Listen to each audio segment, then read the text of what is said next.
in a very powerful month, the month of Adar, and this year we get a double portion, a leap year. Even though I don't like using words in English for biblical and Hebrew terms, because leap year doesn't mean nothing. In Hebrew it's called Shana Me'uberet, a pregnant year. That makes sense. The reason why it's pregnant, because we go in Judaism by the cycle of the moon. And there is also an annual cycle of the sun, which is 365 days in the year. But if you go by the cycle of the moon, we're missing 11 days every year. And what happens is that after the second and third year, we have a whole gap of 1 month, so we have to add another month to the order. And then what happens is that the cycle of the month of the sun and the cycle of the month of the moon, they meet, and as a result from that, there's a pregnancy. Like a man and a woman, when they meet, in the right way, of course, then there's going to be pregnancy. And the month of Adar is a very powerful month, and I'm sure you ever heard the saying from the Torah, "Mishenichnas Adar marbim besimcha." When Adar comes in, we increase joy.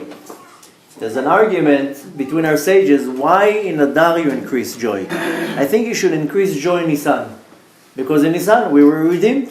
I think it's a good enough reason to be also increase joy. And why just only Nisan? How about we increase joy in Sivan? We got the Torah. Let's increase joy in Tishrei. This is all the Chagim. Why Adar? Because one little miracle. Okay, so we were saved. You know how many times we were saved? You know how many times you can add to the list of miracles? Why Dafka on Adar we increase joy? Not because of the historical act or the historical event that happened during Adar. Is because the teachings of Kabbalah, this is brought down by the book that is called Sefer Yetzirah, the book of formation, the original book of Kabbalah that we have, that Adam HaRishon received this information directly from Hashem, and he gave it to his son Shet, who later on gave it to Hanoch, until it came to Noach. Noach gave it to Shem, Shem gave it to Ever, and Ever gave it to Avraham Avinu, and Avraham Avinu compiled it. To some opinions, it's Rabbi Akiva that actually compiled it, but nevertheless, the book is attributed to Adam HaRishon and Avraham Avinu. This is the first book of Kabbalah that we have, with unbelievable information. It says there that every month has a letter that creates the month, has a connection to one of the tribes, of the 12 tribes, and not only that, the month always has a connection to one of the senses that we have. Most people are aware of 5 senses, but there are 12 senses. And the sense of the month of Adar is called tzchok. Tzchok means laughter, which means that the sense of the month is laughter, and therefore, Mishenichnas Adar, when Adar comes in, marbim besimcha, that we increase joy. The only problem is that the laughter that we are aware of is called tzchok tumah, laughter that's coming from impurity. Because I'm laughing at something that is not coming from Kedusha. Very sad if you go now on social media and you see so many different videos. The videos that are important of a Shiurei Torah and important information, they don't have much views. But then you see a video of somebody falling off their bike in an embarrassing way, 70 million views. Why? People enjoy seeing somebody else falling. And everybody has a kick out of it. Laughing. And this is laughter that's not coming from a holy place. Now, where do we receive most of our laughter? From nonsense. Whether it's a movie, or a sitcom, or a joke. And constantly, everybody wants to laugh. Everybody wants to be happy. But we're not getting this tzchok, this laughter from a real place. So the tzchok, this laughter, is coming from a place of tum'ah, from a place of impurity. And in the month of Adar, one has the ability to reach to the level of reaching the real tzchok, the real laughter. I'm sure you're familiar with the chapter of Tehillim that we read before we say Birkat Hamazon to some nosachim. And in other nosachim they say it in many different times, but there's a chapter of Tehillim that we say Shir HaMa'alot, Beshuv Hashem et Shivat Zion, when Hashem is going to return to Yerushalayim. Haynu kecholmim, we were as dreamers. What does it say after that? Az yemale tzchok pino. then our mouth will be filled with laughter. So what do you think when Mashiach is going to come? There's going to come up some stand-up comedy person, stand on the stage of the Beit HaMikdash and start giving us jokes. Why would we feel our mouth be full of laughter? Because this is when we're going to experience the real laughter. What is real joy and laughter? And now we don't experience that because the laughter that we are aware of is coming from a very external and a very impure place. But on the month of Adar, this sense is much more accessible. So our sages explain, Mishenichnas Adar, Marbim B'Simcha. It has nothing to do with the historical fact. It has to do with the ability that the sense of the month, deep down inside of the depth of my soul, is laughter. Now I want to find out, how do I get this laughter? Because at the end of the day, when you're really looking deep down into our own personal life, most people are not so happy. The sad reality that most people on this planet are actually the opposite of happy. Depressed, sad, fall into depression and despair. Very hard to put a smile on their faces. I mean, people put smile on their faces, but 99% of the time it's fake smiles. If you would know what's going on, the storm of emotions that is going on inside, it doesn't fit the face outside. Outside, in the form of people, how are you? Everything's going great. And then when the door shuts behind the crowd, that's the sad reality. And a lot of people, when they hear that, it doesn't sound true. But that is the reality. And when you know that? Late at night, when you're already in pajamas in bed and everybody's asleep, and you're still checking your phone for the 100th time, like as if an email came at 1 a.m, and then you finally decide to say goodbye to this companion, and then you're lying in bed, and you hear the clock, and you can't fall asleep because your mind is bothering you. Each one has a different thing that bothers them. One is bothering them how I'm going to pay my mortgage. Another one is bothering them, my wife is driving me nuts. Another one is bothering them, his kids is not even listening to him. Another one, everybody has problems. And at the end of the day, when the engine shuts down, and it's just you and yourself, now you make a real cheshbon, and most people, they just want to put the cover over their head and says, I can't take this anymore, die. I got it up to here. And that's the sad reality. And very few people, they know how to deal with it or to cope with it. And a fraction of people actually know how to completely ignore it.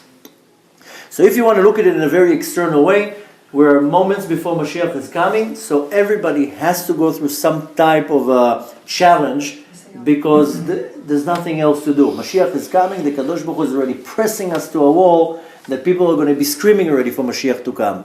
So if you think right now the pressure is on, it's going to be much worse. Because as long as Mashiach is not here, Hashem wants us to scream for Mashiach. He doesn't want us to be forced. Then the pressure will go stronger and stronger and stronger only. So people will just say, enough, I just want Mashiach to come. People call me from so many different places of the world with so many different problems. And I always say, same thing, pray for Mashiach to come. No, Rabbi, that's not good advice. I need advice. Pray for Mashiach to come, because Mashiach is going to solve all your problems. If you think any type of other answer will solve your problems, you're wrong. Mashiach is the problem solver. So why don't you pray for him to come? He'll solve problems. But till Mashiach comes, we're sitting here with a burden right here on our neck that it doesn't allow me to live my life calm and smooth, or to even to focus. Many people that I tell them, okay, why don't you increase in Torah and mitzvot? Why don't you learn more Torah? Why don't you do more acts of kindness? Why don't you make space for Mashiach to come? I can't. It's too much. The burden. I have to work 18 hours. I have to worry. So many things. I don't even have time to pray. I don't even have time to learn. How do you expect me to sit and learn quietly when I have so many things bothering me on my mind? So the sad part is that we're so affected and overwhelmed from the external part of our life that we are neglecting the core of our soul, that if I know how to reach to the depth of my soul and bring this to the surface, then at least I know how to deal with the world. And not that I'm trying to be the one who gives bad news, but it's just going to become worse. It's not going to get better and then Mashiach comes. It's getting worse and then Mashiach comes. And that's just, even if you're looking at it with natural eyes. 2 years ago, Trump got elected, and everybody's like, oh, okay, now it's going to get better. No, it has nothing to do with Trump. Trump is a puppet. And I'm not going into political opinions here. It's just a puppet of the Kadosh Baruch Hu. So the situation in any type of situation is not getting better, it's just getting worse till Mashiach will come. So you have to buckle up, take a deep breath, and try to find the way, how am I surviving? Now we're on survival mode. People, now they use this term, airplane mode. We're now in survival mode. We just switched it already, now just survive. There's nothing but surviving. But you want to make sure that the survival mode, at least I'm functioning. Because really what we want to do before Mashiach comes is to increase in Torah and mitzvot, grow in my spiritual level and my observance. Even though it sounds completely hard to fathom, how can I become more observant right now? Because if I would give you now a deadline and a date, Mashiach is coming on this date, won't you get your act together? If chas v'shalom, somebody would come and tell almost every normal individual, you have a month to live, wouldn't you change the way how you're living? Wouldn't you live your life completely different? You would probably now negate 80% of the things that you're focusing on by saying, it doesn't matter, I'm going to die in a month, so why focus on these things? Let me focus on important things. But nobody wants to live with that thought, even though, either one of us can go any second. But our human thoughts are not programmed that any second I can go. Because if a person would know that I have a month to live, would you really worry about nonsense? I always work with lists of priorities. Now where I was the whole Shabbat, the family that hosted me, the wife told me, listen, I have a business and I find it hard to run my business. You look that you're pretty on top of your business, and you seem like a pretty busy man. How do you run your schedule? What is your schedule? I told her, you really want to know my schedule? I wake up at 4 o'clock in the morning. I go to a freezing cold mikveh, and then I learn for 3 hours. Then I teach. I have a yeshiva. I teach till 10:30 in the morning, which is including shacharit in it. Then we do changing of the guards. I go to the ladies section. I teach the ladies till 1:30. Then at 1:30 I come, have half an hour that I sit with my secretary, and we go through all the details that I need to know to start delegating jobs. 2 to 4 I sit on the phone and accepting phone calls and private meetings. Each phone call is about 5 minutes. I talk to hundreds of people and I hear all their problems of all the world. 4 o'clock is mincha. After mincha, shiur in Zohar. After that, shiur arvit. And we have arvit. Then I come home, I sit with my wife, we eat, I play with my kids, I put them to sleep. 8:30 at night starts the marathon till 2:30 in the morning. And that includes 1,000,001 phone calls and 1,000,000 things that I do. And running the entire show, and then around 2 I go to sleep again. So she told me, but you wake up at 4. So yeah, if I'm lucky I get 2 hours. And she was like, and doesn't it wear you off? He says, no, because when you're busy giving and exporting, you're not you're running on Hashem's energy. What do we say every time we take the Torah out? Hashem oz la'amo yiten. Hashem gives you might. Who do you think gives you might? Who do you think gives you power? The food that you eat, the energy bars.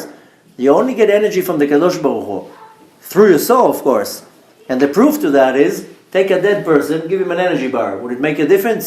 No, he's dead. Why? Because the soul is not there. If the soul has energy, the person can be functioning 3 days straight without any rest. So, she was telling me, I have a problem with managing my time. And I told her, you know what? Because most people have a problem in our generation that we are controlled by many different external powers. And for the sake of the example, we'll call it right now a klipa. A klipa is a negative energy that in many cases I create, and this negative energy goes against me and uses my own power to go against me. And there's many different types of klipot. We just read a few weeks ago that Am Yisrael went out of Mitzrayim. Yeah, we went out of Mitzrayim. Even though the story happened 3,400 years ago, the Torah is not a history book. The Torah is not here for me to find out what happened 33,400 years ago. The Torah is actual what's going on right now in my life. Now, when we're reading about the state of Mitzrayim, this is not the country Mitzrayim, 700 kilometers south of Israel. Mitzrayim is a state of mind, which the translation of Mitzrayim in Hebrew comes from the word Meitzar. Meitzar is a limitation, something that limits me. Some people, what limits them is a cigarette. In our day, they call it an addiction, but it's a very a harsh word. People don't like hearing the word addiction. But many people are addicted to cigarettes. It's a state of limitation that every 2 minutes I have to go out and smoke. As it means that a little piece of paper and nicotine is controlling me right now. Some people, their addictions are worse. Drugs, alcohol, gambling. Some people are addicted to a cup of coffee. People are addicted to their phones, to Facebook. This is a state of Mitzrayim, that I'm limited, I'm not free. The young man that was here and had to leave, he asked me, how come when after I had my near-death experience, it took me 2 years to start getting into the program? He told me, what, you didn't do anything for 2 years? I told him I didn't even wear a yarmulke. I would put filet on in the morning, and I didn't eat meat and dairy. And I slowly started working on myself. He was like, how can it be? I said, because it took me 2 years just to get rid of all these habits. All these habits that were limiting me. And all the external things that were putting me in a place that I'm not free to serve Hashem. Then, once I was ready, now I started serving Hashem. So we are constantly sunk into Mitzrayim, into a place of limitation. And who's the ruler of Mitzrayim? That's of course Paro. Now when we imagine Paro, we imagine Yul Brynner, right? From the Ten Commandments. Paro was this big. According to the Talmud, he was 1 amah big. He was a little midget, a dwarf. He was a mechashef, a sorcerer. But nevertheless, Paro is a klipa. Now, Paro is a klipa that is controlling us up until today. Nothing changed. Not only that, Paro, if you're taking the word Paro, if you write it in Hebrew, it's Pei, Resh, Ayin, Hey. But if you switch the order of the letters, what do you get? Hafra'ah. Hafra'ah is something that disturbs you. Something that is distracting you. Have you noticed how many distractions you have all day long in your life? This is a distraction. You know how many times it's distracting you every day? 100 times, 200 times. Every time it goes bzzz. That's a distraction. How many times you're trying to work but an email comes in? You go to the email. You're doing something. You're learning. I have a yeshiva. I prohibit people to come into my yeshiva with a phone. And you know, people listen. People in the middle of the class, and they run out. So why did you come to the class? Did you get anything from the class? Your tuchas went, you run out. So I tell people, if you coming with your phone, don't come. Because when you leave the room, you're distracting the rest of the class. So if you're already willing to learn, why are you coming with a distraction? You know, that when I became observant, I just wanted to learn Torah. So in the beginning, after I got married, in the beginning I learned in the yeshiva. My wife worked and I used to learn. At some point we had a child, and another child, and another child. So at some point I had to start providing financially to the family. And what am I going to do? So at the time I decided, based on many decisions, we opened the photography business. And it was a very successful business because I would do 2-3 weddings a month. And the rest of the time I would sit and learn. I learned in yeshiva for 7 years. 7 years I was able to learn Torah from morning to night, and I had a business, and a very successful business. And all I do is 1, 2, or 3, 4 weddings a month. That's it. I finished with it. This lasted for 7 years. 7 years I sat in yeshiva from morning to night. You think I ever went with a phone to yeshiva? If my wife wanted to reach me, you know where the phone of the yeshiva, you know where I am.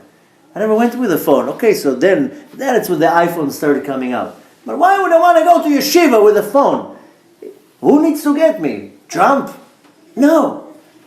Emergency, my wife needs to get me. She knows how to get me. Why do I need to take with me a distraction? So we are so immersed in this klipa of Paro that we're constantly full of distractions. Most people are extremely not productive. This lady that asked me today, how are you so productive? So I said, because I don't let distractions disturb me. I don't let things from around me disturb me. When it's time for me to learn, I learn. Period. And it's time for me to teach, check it. It's time for me to take phone calls. I don't let the distractions of the world distract me. And don't think that I'm different from you. I have 6 kids, I also have to pay tuition. I have a huge organization that comes with a huge financial burden. I have to worry about money all day long too. But I don't let it bother me. I have a house, I have a wife, I have kids, I have many, many things, exactly what everybody else has. It's not that somehow money is coming into my bank account and I have 17 assistants that are running the show. I have the exact same problems that most people have. But I don't let the burden of other things burden me. I also have to pay credit cards, mortgages, but it doesn't sit here. Why? Because it's not my problem. It's Hashem's problem. You know my problem is?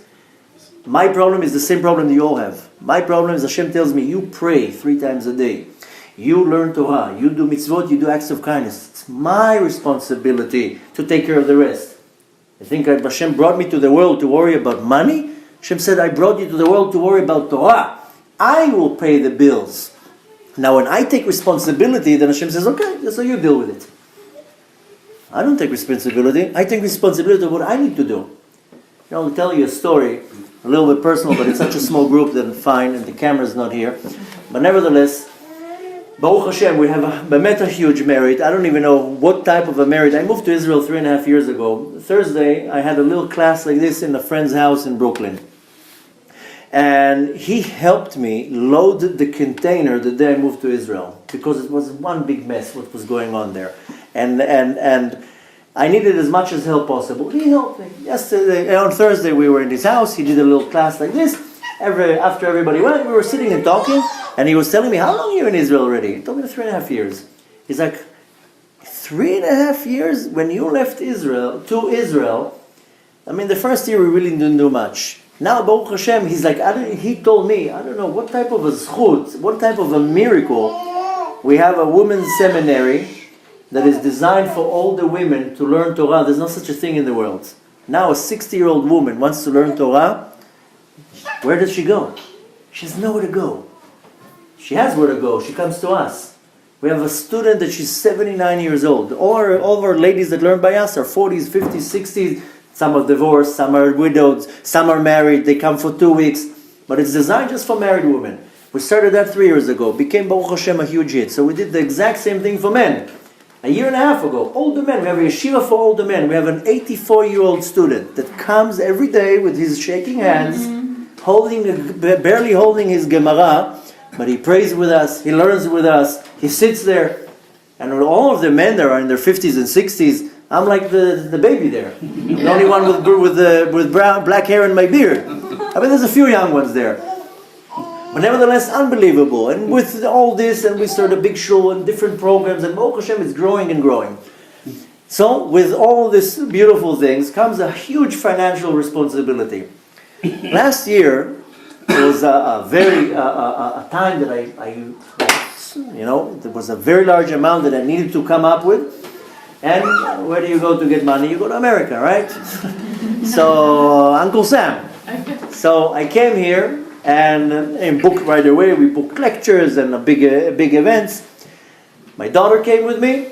The first lecture, we finished the lecture. I come out. We always have in the outside the big table with CDs and books and then the charity boxes and everything. And I came out and, anyways, we barely made anything that night. Barely to cover the fuel to come there. And the first 4 nights, every lecture was a disaster. The 4th night, we made a big lecture. At the end of the lecture, I come out and I tell my daughter, no, what was going on today? She tells me $78. $78. That's not even going to cover the car rental. And I'm starting to hyperventilate. I mean, I have to come up with this massive amount of money and I'm getting $78. It doesn't even cover literally the car rental. And in my mind, I'm like, it puts a lot of pressure on you. 4 days into the tour already. And I decided, I was like, you know what? I made a switch in my mind. I said, this is totally not my problem. This is not I'm not the treasurer of the organization. My job is to come and teach Torah, to inspire people, to answer people's questions. It's not my problem to worry about money. Did I ask for this job? I didn't ask for this job. The second that I made a switch in my mind, that night, at the end of the night, a gentleman came to me and he told me, if you don't mind, I have a personal question. Can I ask you when everybody leaves? Of course, go ahead. He asked me the questions. That question went till 5 o'clock in the morning. and gladly, I have no problem. My daughter already crashed in the car. Towards the end of the night, he gives me an envelope. He says, thank you so much. I appreciate your time and your guidance and your help. And fine. Now you know what means an envelope. This is not an invitation to his daughter's wedding. It's an envelope. What's going to be in the envelope? And in my mind, like, should I open it? Should I not open it? I mean, that might be like a 36. Thank you for your great work. So, and chas v'shalom, I don't disregard any amount that is coming in to support the organization. But it was okay. So I left it in the car. 3 days I didn't touch that envelope. I was like, Hashem, money is not my problem. I came here. I have lectures to prepare. I have to come up with. I can't just come here and just. I have to prepare the lecture. I have lectures to prepare. I have meetings. I have to talk to people, answer people. This is not my problem. After 3 days, my daughter's like, no, open it already. Open it already. So I opened up the envelope, and sure enough, it was enough to cover much more than what I was expecting. And I was like, look at this. You give all the responsibility to the Kadosh Baruch Hu, and you're saying, Hashem, this is your problem. It's not my problem. I'm fulfilling my part of the deal. I came here to do lectures. I didn't come here to talk to people about business. I came here to do lectures and to prepare classes. And the second that you give all the responsibility to the Kadosh Baruch Hu, the Kadosh Baruch Hu says, trust me, I can do whatever I want. I can turn money even from nothing. I will do anything. And I'm just talking about the money department. It's anything. You know, when people come and tell me I have problems with my wife, I have a problem with Shlom Bayit. Why are you even worrying about that? You worry about what you need to worry. You'll see the Kadosh Baruch Hu turns everything around. We take responsibility that doesn't belong to us, and then we whine and cry that we have too much burden on our shoulders. And if Hashem would somehow communicate with you, He would tell you, did I tell you to worry about it? Do you think that my kids worry about tuition? Have you ever seen an 8-year-old pacing in the living room saying, oh my gosh, where's my father going to pay the tuition? Have you ever seen such a thing? No. So why do you worry about that? Your son is not worried about yet. They're happy not to go to school. Yeah. So the same way that a kid, will take it one step further. Ever seen an animal in the wild? Is worrying about money? Ever seen a cat like, oh my gosh, where am I getting my food? A cat knows he's going to somehow find food. He goes around, sniffs in some garbage bins, and he finds a good meal. The point is that we take so much responsibility that has nothing to do with me. And then I worry. And then I worry. And then I worry. And then the worry is so hard that I become depressed and sad and anxiety and oh my gosh, now I'm a nervous wreck. So the first poor person that comes in the radius of 3 feet of me, that poor wife of mine, that the anger comes out. And then the poor child that just wants to get a hug from his father, another explosion of anger. And everybody around me, and I'm a total mess. And what's the bottom line at the end of the day? Then when it's those little hours of the night when I'm in bed, my mind is like a Moroccan discotheque in my mind. I can't even think of anything. So, not that I've ever been to a Moroccan discotheque, but it's just the sound of it, all the tarbukot. We have next to us a Moroccan shul. We hear the how do you say tarbukot in English? Those big drums. So, the point is that there's constantly disturbance and all sorts of things that are distracting me in my life. Constantly. Doesn't matter who you are, doesn't matter where you come from, doesn't matter what's your background. Constantly there's flicking things in my mind, especially if you live in New York. I don't even know how people live here. It's just the pressure just of the city. It's already, I drove the other day on Queens Boulevard. I was like, I don't know how people live here. It's just like, but nevertheless, this world is full of distractions. And you have a distraction in your pocket, and then you have distraction on your desk, and so many different distractions that you can't even function. I don't even know how people are productive in their life. I sometimes see people how they're conducting their life 3 minutes here, 3 minutes here, 3 minutes here. Very few people that I see that they're able to sit down and to concentrate on what they're doing. When I always tell men, you have to learn Torah. You can't learn Torah by reading it from your phone or sitting on the subway, like this. Like, how can you learn Torah like this? Learn Torah, you sit in front of the book and you learn Torah. And I see people come to our shiurim, I see they're so not focused on the shiur. And it's unbelievable. And then what happens? They look at me like, what do you say? What? Oh, you didn't understand what I said? No, can you repeat it? No, I can't repeat it. Be focused on what I'm talking. Most people are so easily distracted. The attention span is so like... Now the problem is, what happens is that when I'm so distracted that I'm not productive, and when I'm not productive, then I'm not doing what I'm supposed to do. And then I'm so overwhelmed with all these distractions, then I cave under the pressure of these distractions. So I'm letting Paro come into my life. And Paro, we thought we got rid of him. You know, Paro didn't die. Paro got washed out to the sea, and he survived. So Paro didn't die, physically, I'm talking about. So nevertheless, also spiritually he didn't die. And he's stuck in our life. And we are dealing with all sorts of different klipot in our life that in most cases I create and I feed. Last week I was giving a beautiful shiur about Purim. You can find it online, where I was explaining, don't want to repeat the whole class, but I was explaining that, for example, Purim, who's the mean guy in the story of Purim? Of course, is Haman. We have Haman and Achashverosh. But both Haman and Achashverosh are different types of klipot. Achashverosh, if you break the name Achashverosh, it means Ach Shel Rosh. Ach Shel Rosh. Who's the Rosh? Rosh is Nebuchadnezzar. This is a prophecy of Daniel, that when he went up to the worlds above, he saw the head of the impurity of Tum'ah was Nebuchadnezzar. But Achashverosh was Ach Shel Rosh. He was his brother, coming from a very high place of impurity. And Haman is another manifestation of Amalek, another type of klipa.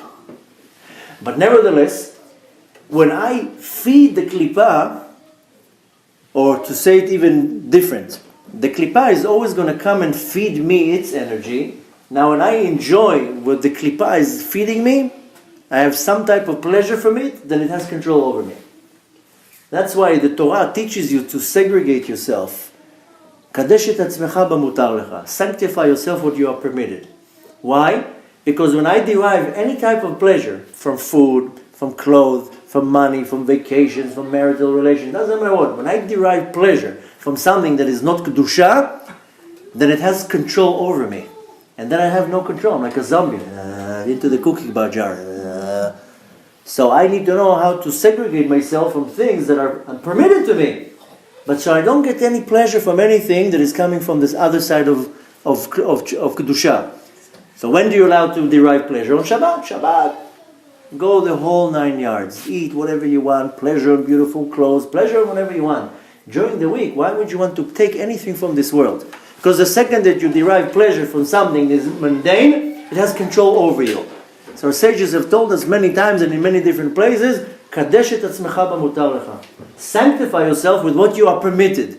You are permitted to eat, but you don't have to eat 7 cookies. 1 cookie is enough.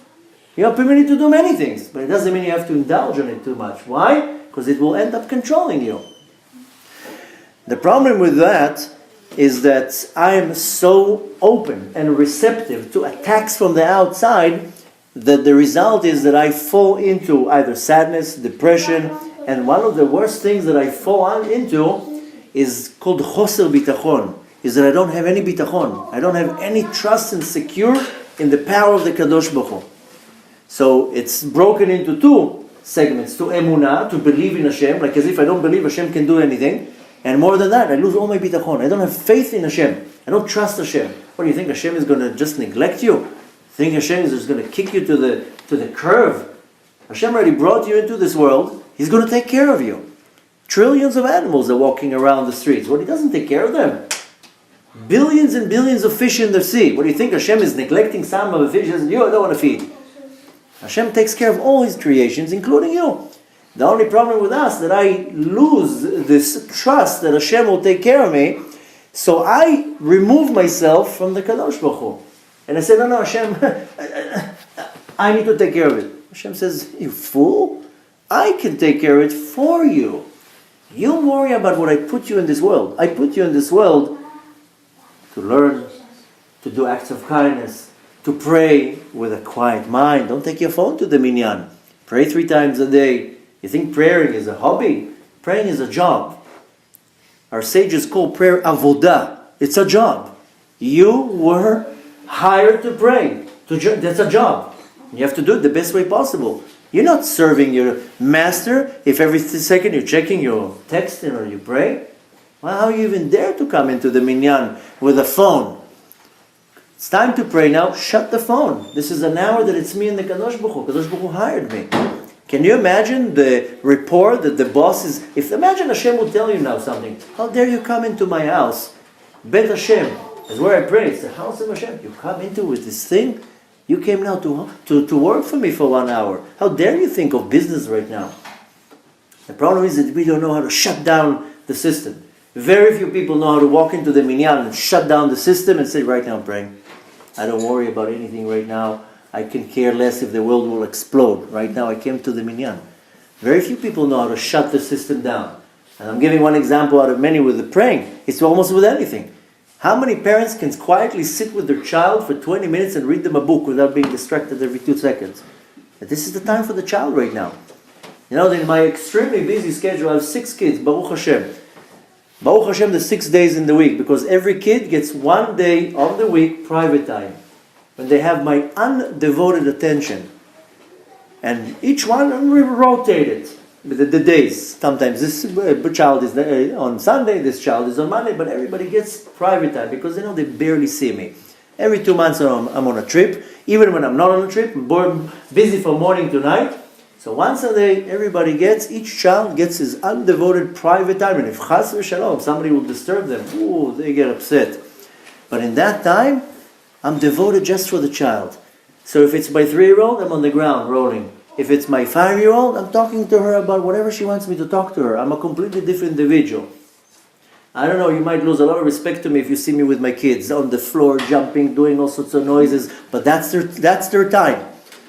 And this is sacred time. And I'm not bothered by anything. Phone calls, I don't care. Missiles can fall down. Now it's my time with my daughter or my boy. Nothing can bother me. And just so you understand, our house is like I don't even know how you say it in English. In Hebrew we say Bet Aliyah LaRegel. Our house is in the middle of the whole city of Tzfat. The door is open. We don't even bother to close the door. It's like a Tachanat Rakevet. It's like a subway station, in and out, in and out. Sometimes people come and say, what's going on here? This is how it is the whole day? And I don't have a moment break. But when it comes to my kids, sorry, just close the door. This is my time now with my kid. So, how do you turn that switch off? Because everybody needs that switch. Because everybody, what I'm telling now, I'm giving some personal examples and some very general examples. You take what I'm saying now, take it to your own private life. But the fact is, to summarize it before we come to the solution, is that we're all distracted one way or another. One person, the distraction is coming from the finance side. Another person, the distraction is coming from kids that don't listen to them. Or Hashem Erachem, what's going on. Another person, the distraction is coming from running to a doctor all day long. Lo aleno. But there are distractions coming from so many different directions, and I need to know how to shut down the distractions for so I can be productive in what I really need to do. More than that, how not to let it affect me. You think you're the only one that owe money to a credit card company? No. Millions owe money to the credit card company. Millions owe money to the mortgage. Millions have to pay tuition. You're not the only one. But some people know how to shut it down and not let it affect me. And you know what? When you're productive, and especially on what you need to do, let Hashem worry about things. Most people have this much bitachon. Most people have this much emunah in the Kadosh Baruch Hu. You know, I always give the same story, same example. Most of us, Baruch Hashem, are Baalei Tshuva. We became observant. And if you're not Baal Tshuva, then at some point in your life you did do Tshuva, even if you were born observant.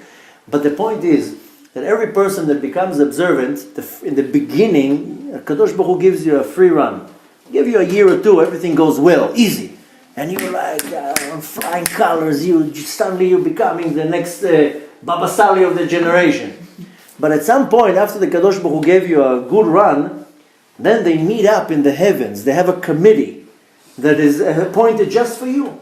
And they sit there all in the committee, they open the file, and they say, okay, we gave him 2 years of a good run. Now it's time to give him the first challenge. Everybody has to get a challenge. So they're sitting in the committee. What should we challenge the person for? So they say, how about we challenge the person with let's send him a beautiful woman to distract him. Let's see how he will react. We do that to everybody. Okay, let's think of a different challenge.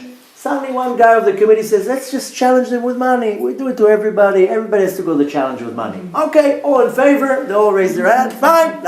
Okay. The next day, the person loses $5. You know what's his reaction? Thank you, Hashem. Everything that Hashem does is for the good. Kol man derachman ha'avid letav avid. Everything that Hashem does is amazing. Kaparat avonot. This is an atonement for my sins. Hashem is amazing. Thank you so much. Accepting the yoke of the Torah.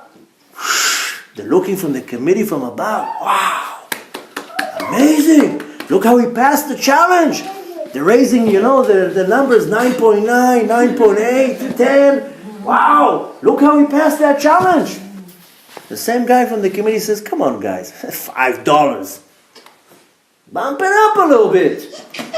Okay. The next day he loses $50. Same reaction. Baruch Hashem. Everything that Hashem does is amazing. This is kaparat avonot. It's to wipe off my sins. Hashem is amazing. I love Hashem. Dancing and wow. Same reaction. Clapping their hands. Everybody's giving him a 10, 1.0. Everything. Unbelievable. The same guy from the committee says, come on guys, $50. Bump it up. The next day the person loses $50,000. Suddenly the reaction is not the same. Hashem is not such a great Shem. Why is it happening to me? I'm such a good person. This is not kaparat avonot. Not everything that Hashem does is good. Suddenly there are a few more zeros to the challenge and the Emunah in Hashem jumped out of the window. So when we have a small challenge, it's very easy to fight the challenge. When the challenge becomes heavy, the Bitachon, the Emunah, the faith that I have in Hashem jumps out of the window in the same speed that you blink your eyes. So most people, they have this much amount of bitachon in the Kadosh Baruch Hu, that they're blindly going into any challenge with no problem. The first one that we learned in our history was Avraham Avinu. Nimrod comes and says, I'm going to throw you into the fire. Now people imagine like a little bonfire like in Lag BaOmer. You know what was the furnace of Nimrod? We're talking here about a huge fire. And they say, we're going to throw you into the fire. Think Avraham Avinu blinked and said, throw me, I don't care. I'll show you. And he had such bitachon that he went into the fire, nothing happened to him. And how many times we've seen in history great sages that they have such bitachon in the Kadosh Baruch Hu. Look at Nachshon ben Aminadav, just jumped in the water. Oh, water opened. So when I have unbelievable bitachon, I walk through walls. But we have this much bitachon. And it's not because you're doing something wrong. It's because you're vulnerable to the attack coming from the outside. Now, for the solution, because, I got the point. I'm vulnerable, I'm distracted, a lot of things are bothering me, I don't have trust in Hashem, but what's the solution? So I started by telling you that we're celebrating the month of Adar. The month of Adar is a very powerful month. And in the month of Adar, not this month, but next month, we're going to be celebrating a beautiful holiday, the holiday of Purim. The holiday of Purim is a very unique holiday. And like every other holiday, the holiday has mitzvot that we have to do. Very interestingly, this year it doesn't happen in that same order because we have the Shana Me'uberet, but usually we would read this set of parashot right before Purim. So last week we read Parashat Truma, and in Parashat Truma it says the key to all of my problems. Ve'asitem li migdash v'shachanti betocham. Build me a sanctuary, a mikdash, and I will dwell in you. End the story. Now we can finish the lecture. Go home. Whoa, wait a minute. What's this mikdash that you want me to build? There's even a greater question in our sages that they ask, what does it mean, v'shachanti betocham? V'asitem li mikdash, one mikdash should be v'shachanti betocho, and I dwelled in it. And one. Why is saying plural, betocham? So our sages answer, betocham means betoch kol echad mimkem, in each and every one of you. Meaning that I'm the Mishkan, I'm the Mikdash. I have to sanctify my body, Hashem will dwell in me. But that's nice. But there's a more deeper explanation why it says betocham. The Arizal, Rabbi Yitzchak Luria comes and says, don't read it betocham, rather cut the word in half. Not exactly half, but cut the word. And you will get betoch mem. Right? Because betocham you write bet, taf, chaf, vav, mem. Cut it, so you'll get the word betoch in mem. Mem is a letter. But mem, when it comes at the end of the word, is called mem sofit. It's like a square. It's not an open mem. Regular mem is open from the bottom. This is a mem sofit. This is square. Open, closed like a square. There's a letter that is resembling the look of this mem, and this is the letter bet. The letter that the Torah opens. Bereshit bara Elokim et hashamayim v'et haaretz. It's not by chance that that's the letter that starts the Torah. Wouldn't you think that should be the letter Aleph that starts the Torah? Or maybe another letter? But nevertheless, the Torah starts with the letter Bet. Why? Look at the shape of Bet. It has a base, it has a top, and it has a wall. And it has one wall that is completely open. Our sages call it the northern wind. This is where the Yetzer Hara comes into the world from. Has to be an entrance for the Yetzer Hara. Because if there wouldn't be a Yetzer Hara, what's the point of this world? If the world would not have a Yetzer Hara, so what challenge would I have? What's the point of creating the world? The point of creating the world is to have a challenge. Then I should overpower the challenge. Right? So the Kadosh Baruch Hu already left the space open for the Yetzer Hara to come in. Now, let's go back to this mem. In Purim, there are 4 mitzvot that everybody, women and children, don't have to do. Everybody has to do these mitzvot. Amazingly, all these mitzvot start with the letter mem. I like calling it the 4 mems. Mikra Megillah, Matanot Le'evyonim, Mishloach Manot, and Mishteh V'Simcha. 4 mitzvot that I have to do in Purim, not me, everybody, and they all start with the letter mem. Okay, very nice. What does that got to do with me? How does that have to do with what we were talking about for the last 40 minutes? Purim is just one day of the year that I can get a certain energy. Bechlal, all the holidays in the Jewish calendar is not because a historical event. The holidays that we commemorate on our calendar has nothing to do with the Jewish event that happened in the history. I know people think, okay, it's how we celebrate the going out of Egypt. Correct. And Shavuot, we go to Torah. That's correct too. But the reason why we repeatedly do it over and over is not because something happened in the history. Because on that specific day, a godly light came down to the universe that changed the energy and the structure of the world and affected the universe to a point that every year it repeats itself. Take, for example, the holiday of Hanukkah, which is not a biblical holiday. Pesach, Shavuot, Sukkot, Rosh Hashanah, Kippur, it's all biblical, it's written in the Torah. Hanukkah is not written in the Torah. So what's so unique about Hanukkah that our sages decided to make a holiday? You know how many miracles we had in the past that can also be considered as a miracle? I'm not even going to name how many miracles we had. Okay, so there was a war with the Hashmonaim and the Yevanim, and we won. You know that Yeshua also won a war in a miraculous way. He was about to lose the war, and suddenly the sun freezes in the sky, and Yeshua wins the war. I mean, isn't that a big miracle that we should also make a holiday for that? Why Hanukkah and not the war of Yeshua and many others? The sages that were alive at the time of Hanukkah, they didn't consider this as, another miracle. But the next year, on the 25th day of Kislev, in their Ruach HaKodesh, they saw the exact same light coming back to the world, and they said, wait a minute, this is not a one-time miracle. This is now a recurring miracle. So we have to make a holiday. That's the same thing with Purim. All the rest of the miracles weren't coming in a recurring way or a repeating way. So what does it mean? In Hebrew, when you say the word holiday, the words in English never make sense. To learn Torah or to approach Judaism in the language of English will never make sense. Because holiday is me going on a kosherika and sitting like this on a deck chair. That's a holiday. But in Hebrew, a holiday is chag. Chag means something that goes around in a circle. A circle in Hebrew is called lachug. You know the hands on the clock, how they're called in Hebrew? Mechogim. What does that mean? That something goes in a circle, constantly. If something goes in a circle, it always will come to the same point where it started. This is what it means, a holiday in Hebrew, chag. That the whole cycle of the year goes around and comes to the same day. And on that same day, something happens. And it repeats itself.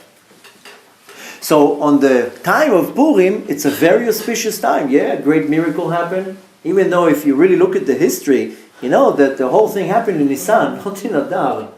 Because the whole negotiating with Achashverosh and Haman was on the 13th day of Nisan. On the 14th day of Nisan, that's when Mordechai, he not convinced, he pushed Esther, he told her, you have to do it. On the 14th day of Nisan, and on the 15th day of Nisan, that's when it switched and they killed Haman. You know that up until today, some people, they celebrate on the 15th day of Nisan, the yahrzeit of Haman. So really, why am I celebrating it in Adar? Because Dafka specifically on the 13th day of Adar, that's when something happened. I'm sure you know the story that Haman was making a lottery, when should I do the destruction, and he fell in the month of Adar. He says, oh, that's a perfect month. Why? Because the Redeemer died in Adar, Moshe Rabbeinu. And little did he know that Moshe Rabbeinu was also born on Adar. But if this is the case, so why didn't he do it on Zayin Adar? Why did he do it on the 13th day of Adar? A very beautiful explanation to that is that when Moshe Rabbeinu was giving over the Torah, who did he give the Torah to? To Yoshua. To Yoshua. Yoshua already gave it over. But when Moshe Rabbeinu died, Yoshua lost 3,000 halachot. He forgot 3,000 halachot. Now how long does it take to sit Shiva? From Zayin Adar. Zayin, Chet, Tet, Yud, Yud Aleph, Yud Bet, Yud Gimel. The Shiva of Moshe Rabbeinu finished on Yud Gimel. That's when Yoshua said, oh my God, I forgot 3,000 halachot that Moshe Rabbeinu gave me. I forgot to put it in my iPhone. I didn't record it. Haman knew that was the day that we let go of the Torah. We lost a part of the Torah, so we're weaker. So there's many reasons why Purim we're celebrating it on the 13th day when we fast, and the 14th day is Purim.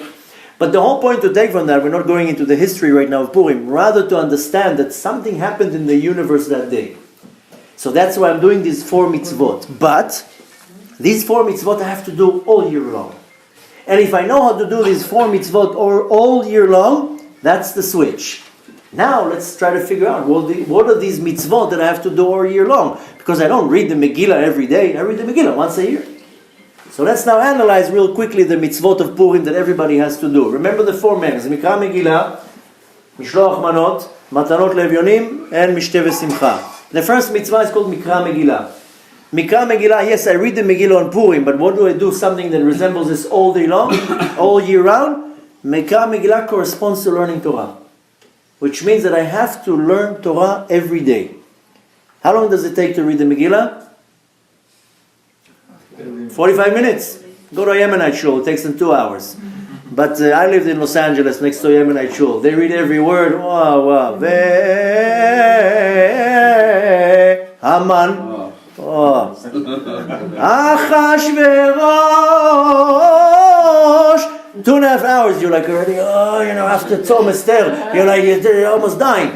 But nevertheless, how long it takes to read the Megillah? 45 minutes to an hour. Let's round it out to an hour. Minimum 1 hour a day you have to learn Torah. Minimum. What? Yeah, I didn't want to say that out loud. Don't go to a Chabad shul, that's 25 minutes. But nevertheless, listen, I live in Tzfat, we celebrate Purim 2 days. Because all the walled cities, you celebrate Purim twice. So we have 2 days of Purim. The first year I came to Purim, to Tzfat, I was like, really? Another day of fun? Yalla, no. But anyways, to learn Torah is minimum 1 hour a day. To learn Torah less than that, it's not. You don't even warm up the engine. You can't learn Torah less than 1 hour a day. My opinion is minimum 2 hours. You want to learn a little bit of halakha, a little bit of mikra, about the parasha, maybe some Gemara, oral Torah, Mishnah, a little bit of Chassidut, Zohar. How can you do it in less than 2 hours? There's no chance. Now, of course, everybody says, 2 hours. Where can I find in my time 2 hours? Okay, so be 1 less hour on Facebook. You'll find time. If you want, you'll find the time. What's 2 hours? 2 hours is nothing to learn Torah. Really, if you want to learn Torah in the right way, minimum 2 hours. And you know what? Women also have to learn Torah. Women say, no, I don't have to learn anything. Who says that women don't have to learn Torah? Everybody has to learn Torah. So first and most important, you have to find time a day that you learn Torah. And in Torah is including everything that has to come with the Torah, praying and learning and so forth. The next mitzvah is matanot la'evyonim. Very simple, this corresponds to acts of kindness. Chesed, you have to do acts of kindness every day. Not once a week, every day. And if you want my personal opinion, minimum 5 acts of kindness every day. If you come to the end of the day and you cannot count on your hand that you did 5 acts of kindness, don't go to sleep. How can you not do 5 acts of kindness? Now, to give you a little bit of a discount, even if you're nice to your wife, that's an act of kindness. Because most husbands are not always so nice to their wife, and vice versa. But you want to make at least 5 acts of kindness a day. And I'm not talking about now putting a quarter in a charity box. That's not an act of kindness, just a little bit of charity. An act of kindness is when it's not convenient for you. If you have $100 million in your bank account, to give a $1,000 check, it's not a big deal.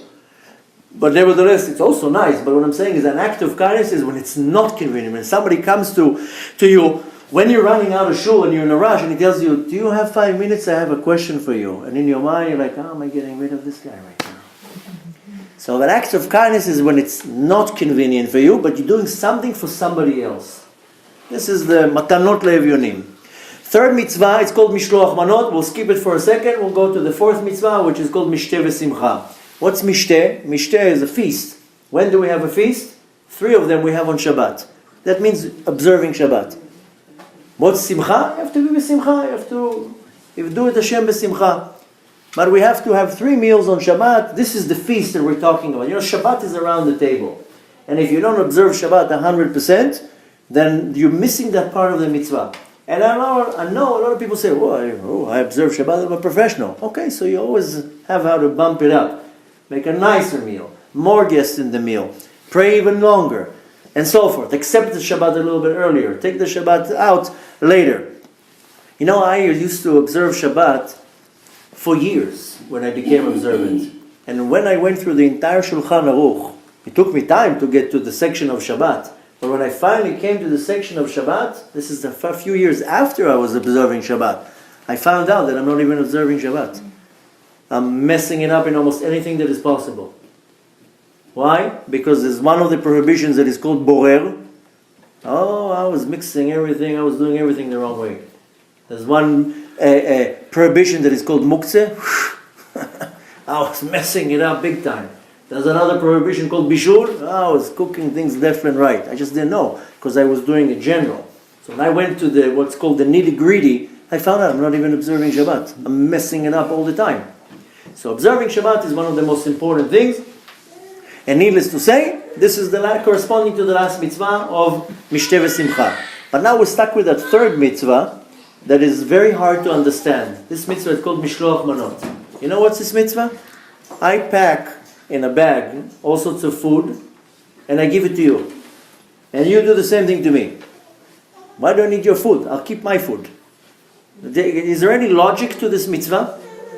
I just gave matanot le'evyonim. I gave already charity. What do I need your bag with oranges or whatever you give me, or the now it's baskets with all sorts of chocolate? And by the way, this is a suffix if it's a mishloach manot because it has to be food, it has to be edible food. But nevertheless, now the mishlochei manot is people go, and beautiful stuff. But nevertheless, what's the point? Just buy it to yourself. Can you find any logic behind this mitzvah? There's not much of a logic. Okay, it's a nice gesture. But what's the logic behind it? The Ari HaKadosh, Rabbi Yitzchak Luria, says that each and every one of us has a unique, godly spark that is attached to our neshama.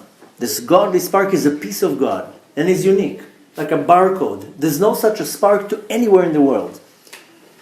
Our sages say in the Talmud, כשם שדעותיהם שונות, כך פרצופיהם שונות. The same way that their opinions are different, that's how their faces are different.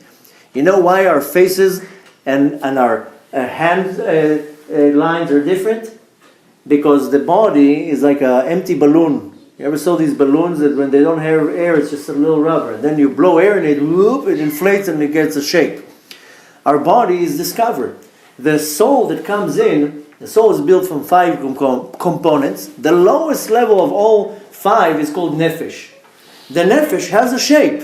And the second that the nefesh goes into the body, you know what it does? It pushes against the body, and then the body gets a shape. So I get what's called tavei panim, the lines in my face. And also I get fingerprints and the lines in the hand. You know, there's no duplicate to this. Billions of people. There are 7.4 billion in this planet right now. But 100 years ago there was another 7 billion. And 100 years ago another 7 billion. Give or take. Nobody has an identical fingerprint. You know why? Because the fingerprint is the soul pushing out on the body, and it's unique. Remember when we were kids, they had this game that has a lot of pins, and you put it on your face, and it pushed out from the other side how the face looked? The soul comes into the body, and it pushes everything out. Now the soul is unique. There's no duplication of souls. The Ari HaKadosh explains that each and every one of us has a godly spark in our soul that nobody else has. When we do Mishloach Manot, I give you a piece of my spark, and you give me a piece of your spark, and we share. You know how we call this mitzvah? Ahavat Israel. You know what's the opposition of Ahavat Israel? The other side is Sinat Chinam. The story of Purim happened 67 years after the destruction of the first temple. The first temple was destroyed from idol worship, forbidden relations, and bloodshed. When they left Yerushalayim, the prophet Yirmiyahu told them, 70 years you're going. Sure enough, 67 years later was the story of Purim. 3 years later they make a U-turn, they go back to Yerushalayim. The second temple was destroyed from one sin. Sinat Chinam. Baseless hate. Since the sin is not revealed, then the length of the exile is not revealed. And up until today, 1950 years to be exact, we are in exile because of Sinat Chinam. Now we don't know when it's going to end. Now when I tell people there's Sinat Chinam, oh no, everybody loves each other. I don't know what medication you're on. People don't love each other. There's this much Ahavat Israel and this much Sinat Chinam. And we can choose to ignore it, or you can choose to acknowledge it. But the reality is that there's not a lot of Ahavat Israel.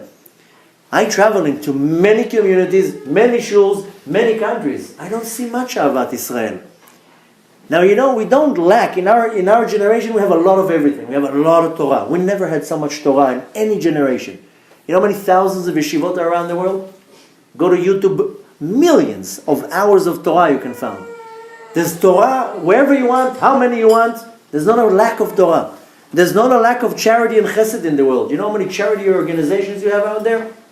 I don't know about you. I get like 50 emails every day of all the fundraisers of all the organizations in the world. I'm sure you get them too. There's a lot of chesed in the world. But we're missing this Ahavat Israel, this real, true love, an unconditional love to another person, even though he's different, even though he's not the same mind frame of mine. And the Sinat Chinam, Hashem Erachem, this person hates this person, he's a Sephardi and he's Ashkenazi, and he belongs to this group and he belongs to that group, and his Rebbe said this about my Rebbe, and I mean, you can't ignore the reality. The reality is that the Sinat Chinam is out of control. Even in the same shul. You know how many shuls I go to and I see what's going on in the shul? The politics, different rabbis, and it's mamash Sinat Chinam. And Sinat Chinam can be even between me and my wife because she said something that I'm not happy about. And for that moment, I don't like her. I don't agree with her. The Sinat Chinam is a little bit out of control. This is this mitzvah, the fourth one of the link of the mem. If you learn Torah every day, check. You do acts of kindness every day, check. Every day. Observe Shabbat once a week. You can't observe it more than that. Check. Now apply this unconditional love, this Ahavat Israel, that I help another person. To help another person, it's easy. How about not being judgmental to another person? How about not being angry of another person did something wrong to you? That's part of Sinat Chinam, sorry to tell you. Even if you are 1,000,000% right, I'm sure at least once in your life, if not 50 times, somebody did something to you. You are 100% right, but you still hate him. Why do you hate him? The guy is the shaliach of the Kadosh Baruch Hu. He's the staff. Kadosh Baruch Hu decided to smack you on your tuchus, and he used that person to be the staff. And you're upset at the staff? This is an attitude of a dog. Take a stick now and hit the dog. The dog will bite the stick. He will not bite you. Because the dog doesn't understand that it's you that it's using the stick. He sees a stick attacking it. So people do something bad to me and I think that person did something to me. No, Hashem says, I am doing it to you. That's the shaliach. Why are you upset at that person? So this sinat chinam is not necessarily because I'm Sephardi and he's Ashkenazi. The sinat chinam is sometimes somebody makes a little bit more money than me. Right away, this pinches my heart. How come he's more successful than me? That's sinat chinam. I'm sorry to tell you. You can translate it as jealousy. It's under the umbrella of sinat chinam. That person is more successful. This person is more closer to this individual. That person is like this and this person. That's sinat chinam. Sorry to tell you. If we know how to close that mem with these 4 mitzvot, that's a switch that allows you to segregate disturbance coming from the outside. That's it. It's not that you're doing something wrong and you don't trust Hashem. It's not that you're doing something wrong. Everybody has challenges. You're not the only one. Everybody has challenges and they come in kilobytes, in terabytes. But some people know how to put the switch down and to ignore it and be productive in what they're supposed to do. Some don't. The way to segregate yourself, put yourself in this mem where you have these 4 walls. You have to be busy with learning Torah. I know it's not easy to learn Torah 2 hours a day, but it can be done. Trust me, it can be done. I know it's not easy to do a lot of acts of kindness. You find how to do it. Because why? Because it's going to help you from the back door. And definitely the observing of Shabbat, and you want to take that if you need to learn the Torah, so learn the Hilchot Shabbat, so you know what to do and what not to do. And then you apply it, and every day Hashem is going to challenge you. That neighbor parks on your lawn. This person sat in your seat in shul. It's arousing in you all this sinat chinam. What I told you before, Moshe Rabbeinu knew how to levater, how to move aside. Learn how to move aside. Learn how to give in. Why? That's the real Ahavat Israel. That I do something for somebody that not necessarily I'm going to get anything in return. And maybe that person even did something bad against me. Or maybe the person is speaking Lashon Hara about me or slandering me. But who says I have to hate that person? I might not have to agree with what he's doing, but who says I have to hate him? Now, if I know how to close that last wall of the mem, I guarantee to you, you're going to be in a bunker. Nothing will come from the outside to bother you. Not the distractions, not the challenges. It's not going to affect you. It's not going to remove it. Don't think for 1 second that's it. You're getting rid of the challenges. The challenges will be there. But you develop this unbelievable trust and bitachon that Hashem will take care of you. Hashem is taking care of millions of people. He's not going to take care of me. You know, some people have financial problems for 10 years. 10 years, somehow you're still eating, you're still living, everything is okay, so the bank account is, but you still live. The system is still running.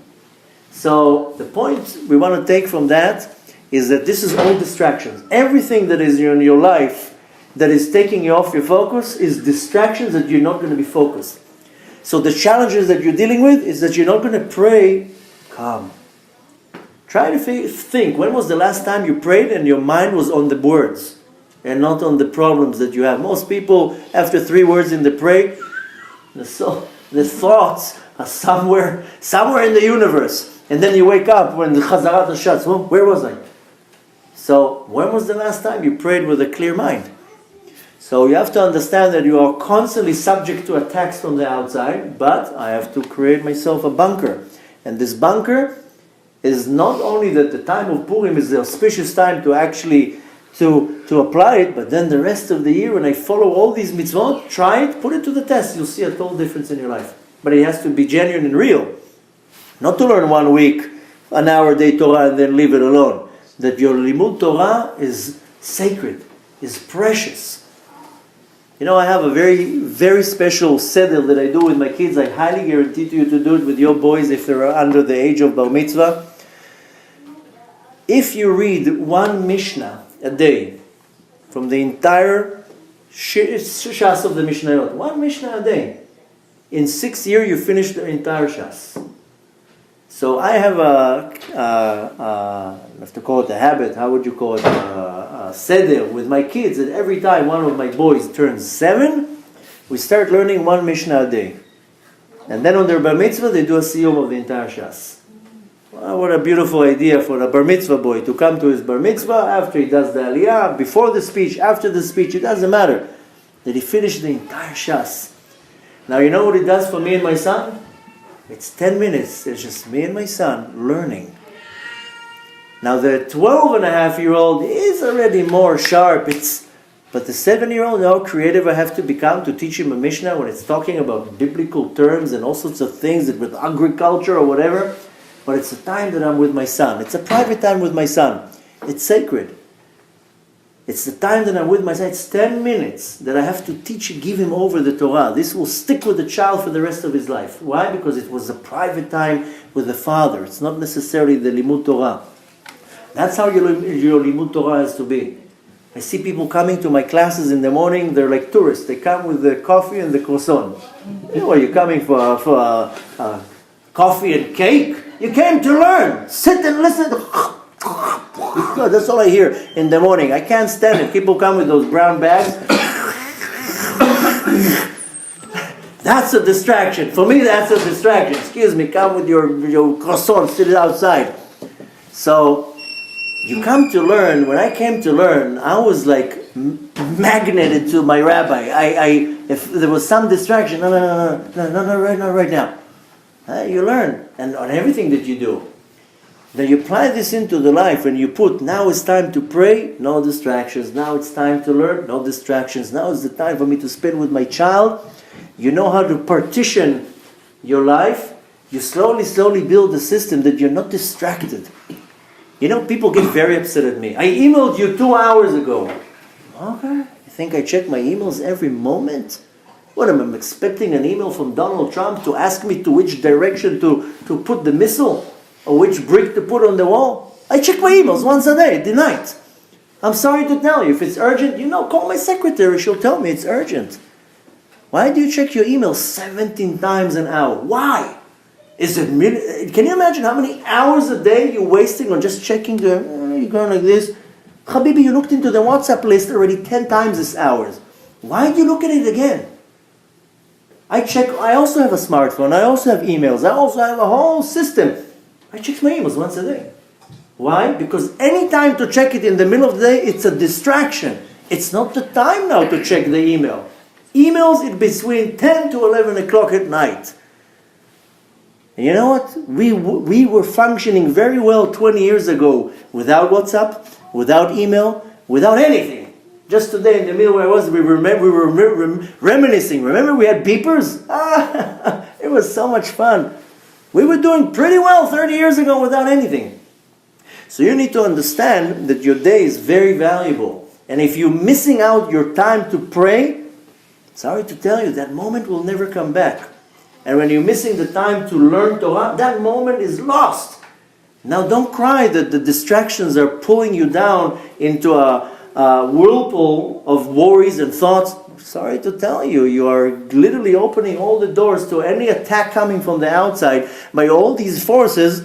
It's your problem. Manage your day much better. Seal all these places where the distractions are coming from.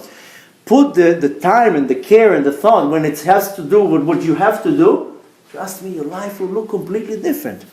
And again, it's not that the challenges will stop, but it's under control. And I'm not worried. And I'm not under stress. And I'm not losing time in sleep. My wife always gets very upset at me. She says, how do you fall asleep within a fraction of a second? When I go to sleep, it literally takes me 3/100th of a second to fall asleep. I just put my head on the pillow and that's it, I'm already out. She was like, how do you fall asleep so fast? I turn this way, and then this way, and then this way, and then that way. So, well, first of all, I only have 2 hours to sleep. I don't have time to waste on thoughts. But more than that, I'm not worried. I don't owe anybody anything. I don't have to do anything that I already did. Nothing is bothering me. I'm not distracted. Oh my God. I leave all the worries to Hashem. I need to worry about anything. I don't have to worry about anything. It's not my job to worry about anything. So my eyes close and right away the system is down because the brain is not overworking. It's not worried about nothing. You know how you say worry in Hebrew? Da'aga. You have the letters from the alphabet, Aleph, Gimel, Dalet, Hey. You know which letter you're missing? You're missing the letter Bet. Bitachon. If you have bitachon in the Kadosh Baruch Hu, you trust Hashem, you don't worry. Why worry? It's the biggest waste of time. It's actually kind of a slap to Hashem's face when you worry. It's almost like my child coming to me and he's worrying. Sometimes I tell my children, you worry about something? You ever missed anything? You ever skipped a meal? You ever went to school without shoes? What do you worry about? Hashem tells you, what do you worry about? Really, when you're thinking about it, it's kind of chutzpah to worry. It's kind of to turn your back at Hashem says, I don't trust that you're going to take care of business.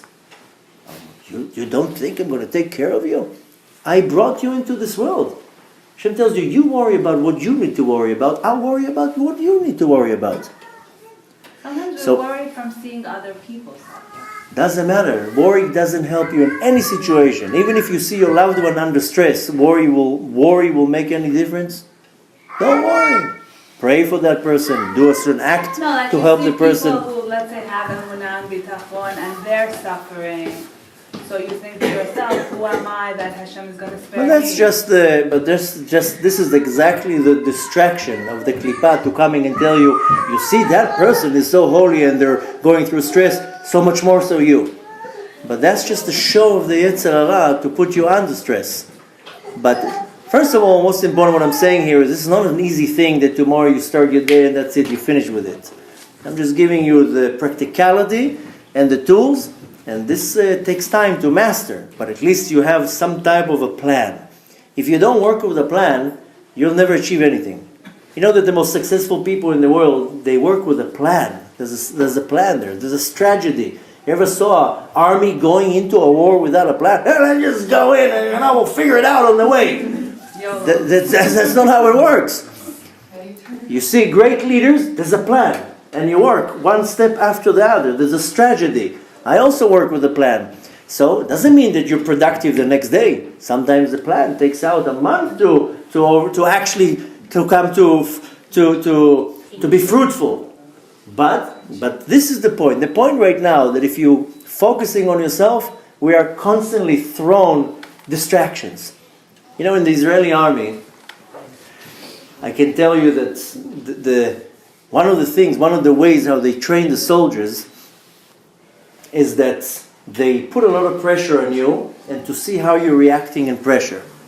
And for example, you're sitting in a shooting range and you have to shoot at the target. But if it's all quiet and you're sitting very comfortable and you're like this, of course you'll hit the target. But you know what they do? They come behind you and they smack you on your head or on your back. Yeah, they're shooting on you, and they're making a whole commotion, and you're like, so now you're not able to focus. But the point is that, there's constantly something banging on your head. Of course, when everything is relaxed, let me aim, and of course I'll aim, I'll shoot, right. But constantly there's action distracting you. Torah comes and tells you, first of all, relax. First of all, segregate all these distractions. Don't let it even come and affect you.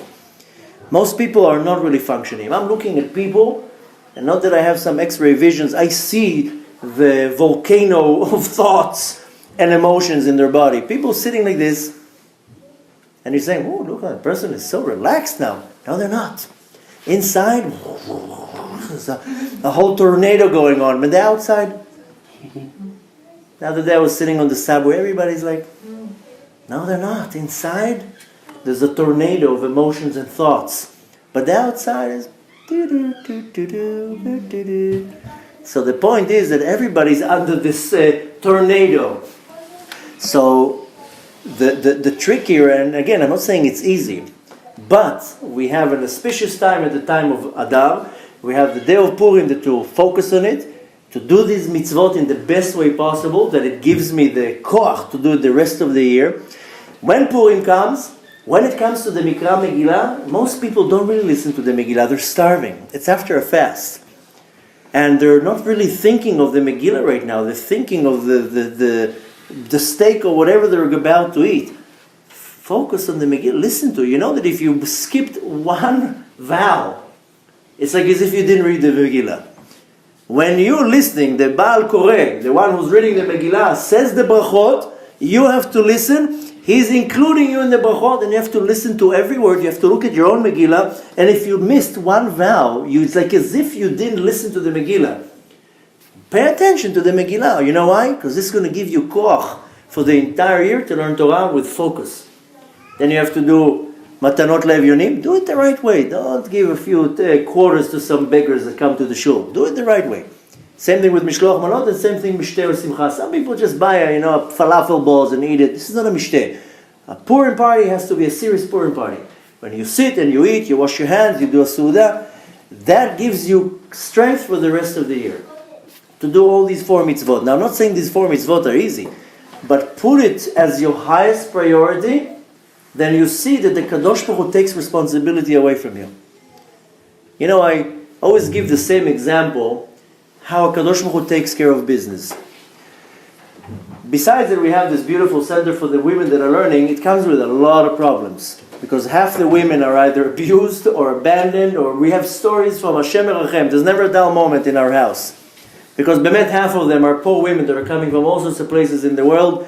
Half of them are single mothers that their husband just disappeared. And we have cases from here till tomorrow. It's not comfortable women that are coming there with millions of dollars just to enjoy the learning. It's women that are going through a lot of problems. So one night, in the middle of the night, a lady comes knocking on the door, frantic, she's holding her baby, her husband is beating her up. And our house is a shelter. Okay, she comes into the house. 2 o'clock in the morning, the whole house is swarming with police. All the outside is police car. Everybody's, what is going on in the house of the rabbi? Why is the police there all night? She's in her house. The husband is calling me, threatening me. A whole balagan. And of course she doesn't want to go home. The whole house is up. Finally, after a while, she decides, okay, she stays, she sleeps on our couch. 4 o'clock in the morning, the whole fiasco is done. So in the morning I had a meeting. I had to call the person, says, listen, I can't come to the meeting. I have to push it to the afternoon. When I finally met the person, he tells me, why did you have to push the meeting? What's wrong? I told him, listen, last night, so, a woman came to our house, and I tell him the whole story. And he tells me, doesn't it bother you that a woman comes in the middle of the night, knocks on your door, barges into your house, the police is coming, interrogating you, the husband is threatening you. No, doesn't it bother you? And then she sits on your couch, the whole house is up. And I told him, no, it doesn't bother me. He's like, Bemet, it doesn't bother, really it doesn't bother you? I told him, yeah, it doesn't bother me. You know why? Because when you take care of other people's problems, Hashem takes care of your problems. So I said, I'm busy taking care of other people's problems, then Hashem takes care of my problems. That's it. I rather deal with other people's problems and leave all the responsibility to Hashem to take care of. So in the same idea, when you let Hashem take care of your problems, let Him take care of it. My problem is not to worry about things in this world. My problem is to worry about praying in a minyan, learning Torah, educating my kids to Torah and mitzvot, sitting with my kid right now and teaching him Torah, doing homework with him. Whatever it is, I have responsibilities in this world, and my responsibility on the list of responsibilities is not to worry about things that has nothing to do with me. Now, when I take all this responsibility and I give it to the Kadosh Baruch Hu, Hashem says, Todah, thank you, I'll take care of it. You worry about your problems. So, when I want to remove all these distractions from my life, I have to segregate. What are my responsibilities? Am I doing my responsibilities? And if you go through the list and you're honest, you'll see that half of the responsibilities you're not really doing. How many times you pray at home because you don't feel like going to the minyan, or you're too distracted to go to the minyan, or whatever it is. I'm just giving one example out of many. How many times you accept Shabbat a minute before Shabbat comes, or maybe it's a minute after Shabbat, because you were busy and you were working till an hour before Shabbat, or whatever thing was going on in your mind. Why don't you accept Shabbat quietly, calmly, an hour before Shabbat? Who says that in that 18 minutes you're really hitting the time of Shabbat? So I can give you now 1,001 examples. Your responsibility is to worry about your Torah, the Torah of your kids, the education of your kids, you're praying, you're learning Torah, the acts of kindness, everything that I just said. You do that in a very systematic way, you see that you are closing that mem, betoch hamem, segregating yourself. Now what happens? How did I start the whole example? V'asitim li migdash v'shachanti betocham. Once you close this mem, you know what happens? You know who comes and visits? Kadosh Baruch Hu comes and visits. Now Hashem is dwelling in me. Then I don't have anxieties, I don't have fears, I don't worry, because Hashem is in me. I'm energized, I'm happy, I'm full of bitachon, full of confidence. Why? Because Hashem is in me. If you worry, it means Hashem is not dwelling in you. Right now. If you're under stress, anxiety, fear, Hashem jumped out, says, I'm sorry to tell you, I can't be, this is not a mikdash. This is not a holy place for me to dwell in. I'm sorry, with everything that's going on, as you mentioned that, it's crunch time right now. Things are happening fast. Yeah. So how does a person seeing everything that's going on with all the all the news over here? But that's part of the distractions. The distractions, that's why I said they're going to increase and increase and increase. Right, but a person you can't put a fake smile and don't have to put it. No, you don't have to put any smile.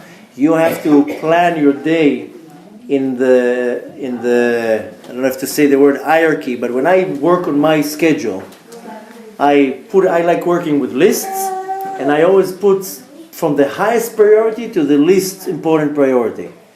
And for example, now I came now for 10 days. This trip was not supposed to be about the lectures. This trip was coming to take care of business. On the way, I'm already here. I'll do some lectures. I came with an organized list. One of the things that are not only the highest priority are a must. This is the highest priority. Finish with this, go to the next part of the list. So I always work with highest priorities. When you wake up in the morning, what is your highest priority? To get your tuchas to the mikveh and get to the minyan in shacharit after or before you learn Torah. If you did anything that is not answering this priority, you missed out. And most people, what they do the first thing when they wake up in the morning, open the phone, open the news, open the mail, open the computer. Why you open your phone in the morning? Why do you need to find out? So that you'll get the email 2 hours later. Worry about first what you need to do. The second that you move yourself from what you need to do, the whole day is messed up. I find it myself that if I don't follow my order of priorities, everything gets messed up. So I'm not saying that life is going to reduce the problems, but you need to learn to create a system how you first ignore everything and you prioritize. Now start your day with an hour of Torah and a dip in the mikveh and a pray shacharit in a minyan quietly and the phone is home. I guarantee to you the day is different. You're going to see all the disasters in the world. It doesn't affect you because you surrounded yourself with such power. You started the day with Torah. You started the day with acts of kindness. You started the day with so much. You nourish your soul. You come to the next task. You're not overwhelmed. I'm overwhelmed. Do I look overwhelmed? I'm the most calm, peaceful person. I fall asleep. I can fall asleep now here in the chair with all the noise. What? Nothing bothers me. And it's not that I'm different than any person. Rather, I don't take things in the measure that lets them affect me. And why? Not because I'm Superman. Because I focus on what I need to do, and that surrounds me with this shield that nothing affects me. And again, I'm not that I'm Superman. I just take this method and I apply it. So when I wake up in the morning, my priority is not to shove a cookie in my mouth, or to excuse my language, or to make a cup of coffee. My priority is to get to the mikveh. And this is not a fun mikveh that I go to. It's like 32 and a degree freezing. Yeah, it's not a fun mikveh to go in. I mean, some people enjoy it. I don't. It's like you're going, it's like but it doesn't matter. It's Kabbalah Tol. First thing in the morning, dip in something in a freezing cold mikveh. But my priority, first finish your learning and your prayers. Your day is completely different. I guarantee to you, most people, they wake up in the morning, okay, I'll pray. On that shul, there's a later minyan, I'll go there. And before you know it, 12 o'clock in the afternoon, you didn't pray yet. Okay, now I can't go to the minyan. There's no minyan. Okay, I'll pray by myself. Let me just check the emails a few minutes, and before I know it, it's already 2 o'clock. You didn't pray it. How do you want to be productive that day? Now comes already 4. How am I going to pray? It's already 4 o'clock. Okay, so I'll just put tefillin on without praying. Oh, yeah, so you missed the whole shacharit.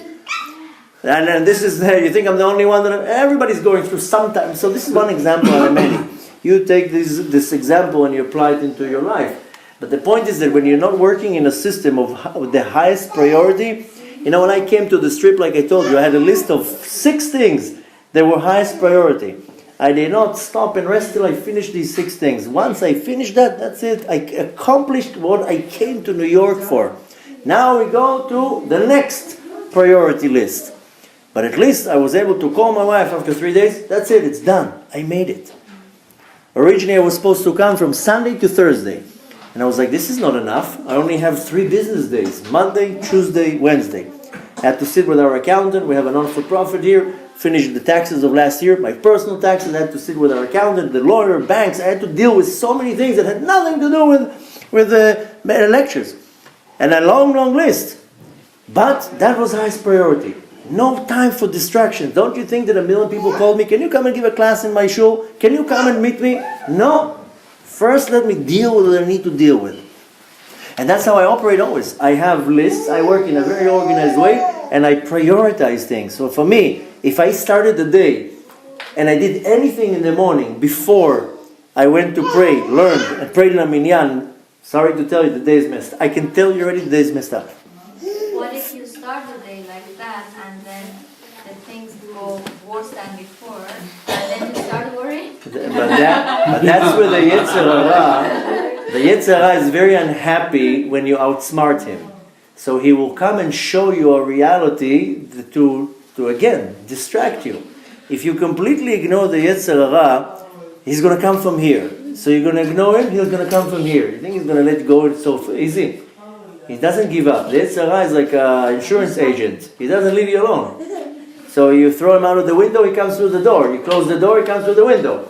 So of course the Yetzer Hara is going to try to put you under stress. And I'm not saying that that's it. You take this method tomorrow morning, you've figured it out. Yeah, the Yetzer Hara is constantly going to throw these distractions at you. Now, like it's anything that you want to get rid of. In the first week, 2, 3, 4, 5 weeks, of course it's hardest because the Yetzer Hara doesn't want you to succeed. So he's going to crush you right away. But it's almost like when a person wants to quit smoking, go on a diet, whatever it is. The first few weeks are always the hardest. Once you get it into the system, then you're able to, it's turning your system. So the first week or 2 that you're saying, okay, that's it, I'm going to be focused now, I'm going to fight the Yetzer Hara, and now he's going to come full force. And the Yetzer Hara is a master of showing you fake news. The Yetzer Hara is an air of balloon. It's like a virtual reality of nothing. The Yetzer Hara is master of illusions. To come and show you something. Look now, we're going to read next week, Kitisa. Moshe Rabbeinu goes up to the mountain. They count 40 days. What do you think? They're ignorant. They don't know how to count 40 days. They know exactly how to count 40 days. But what does the Yetzer Hara does? He shows them a vision of Moshe Rabbeinu dying and the Malachim and Shamayim are burying him. And they believe this vision. All you need to do is take a needle and poke it and it explodes and that's it. So the Yetzer Hara, he's a master of throwing something in your face and you believe it. You know what we say in Hebrew? Peti ma'amin lekol davar. He pulls you and you believe everything that he says. Like the Nachash and Chava. He rolled her around his finger. You have to say, no, I don't believe you right now. Now, it doesn't mean that he runs away. For the first week, the first month, could be the first 3 months, he's not going to leave you alone. You think he's going to leave you alone so easy? Especially that you're coming out with a bold plan, he's going to take 2 steps ahead of you already. You have to be prepared, and you know how you're prepared? You can't fight something that is beyond your means. You have to be a robot. I don't know if you noticed, a lot of the things in the Torah is robotic.